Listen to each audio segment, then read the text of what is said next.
সুপেয় পানির সংকটের বিষয়ে জানাতে বরগুনার পাথরঘাটা থেকে সরাসরি যোগ দিচ্ছেন সহকর্মী তাওহিদুল ইসলাম শুভ।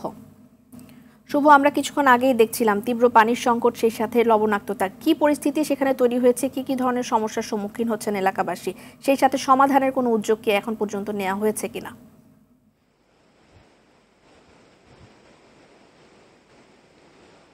পানি নিয়ে বসবাস কিন্তু এক ফোঁটা সুপেয় পানির যেন তীব্র সংকট এই পাথরঘাটা উপজেলা জুড়ে। আমি রয়েছি এখন যে পদ্মা গ্রামে, এখানে জমজম আবাসন রয়েছে, যে আবাসনের এখানে কয়েক শত পরিবার, আমার যে পাশে যে পুকুরটি রয়েছে এই পুকুর থেকে প্রতিদিন প্রায় 400 থেকে 500 পরিবার পানি নিচ্ছেন, এবং এই পানিটুক শেষ হয়ে গেলে এখানকার মানুষের একমাত্র ভরসা হবে এখানকার ঈশ্বর।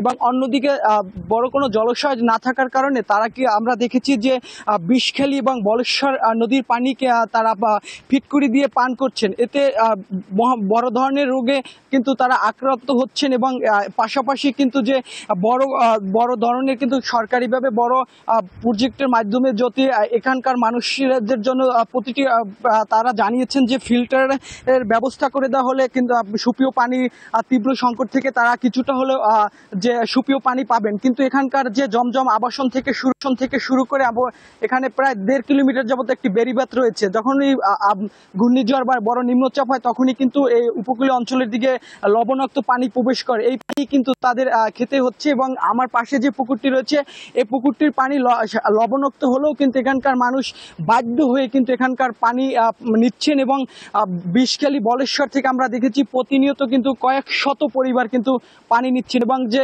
নলকূপেও কিন্তু পানির নাব্যতা কমে যাওয়ার কারণে কিন্তু তারা যে নলকূপ থেকেও কিন্তু পানি পাচ্ছেন, এবং লবণাক্ত বেশি হওয়ার কারণে কিন্তু তারা প্রতিনিয়ত বিভিন্ন রোগে আক্রান্ত হয়ে কিন্তু পাথরঘাটা হসপিটালে ভর্তি হচ্ছেন। এবং এই বিষয়ে আমরা উপজেলা জনপ্রশাসনের কথা বলেছি, প্রশাসনের সঙ্গে কথা বলেছি। তারা বলেছেন যে এই উপজেলা যে তারা কয়েকটি প্রজেক্ট হাতে নিয়েছেন, এবং এই তীব্র পানি সংকট মোকাবেলা করার জন্য কিন্তু তারা যে প্রায় 4,500 ট্যাঙ্কি দিয়েছেন, যাতে কিন্তু যে কিছুটা হলেও যে 450 পরিবারে কিন্তু যে ছাপড় হচ্ছে যে এই বিভিন্ন সংস্থার মাধ্যমে।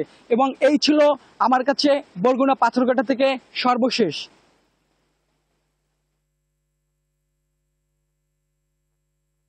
শুভ, ধন্যবাদ আপনাকে।